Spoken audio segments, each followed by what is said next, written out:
ওর বাবা কিছুক্ষণ আগে বাসায় আসলো। ওর আম্মা কাঁচা আম, পাকা আম পাঠাইছে বাড়ির থেকে, আচার আর হলো তেজপাতা। মাছ দেওয়ার কথা ছিল কিন্তু মাছগুলো পাঠাইতে পারে না, কালকে সারাদিন কারেন্ট ছিল না, পরশুকা গেছে, কালকে সারাদিন কারেন্ট ছিল না, আজকে আসছে।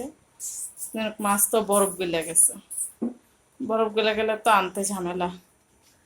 তুই বলছি মাছ আর দিয়েন না, এত আম যে দিচ্ছে আমি নিজেও জানি না।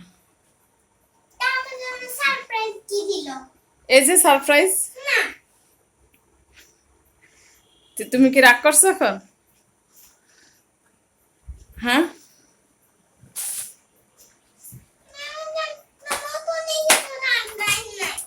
এগুলোই তো সারপ্রাইজ।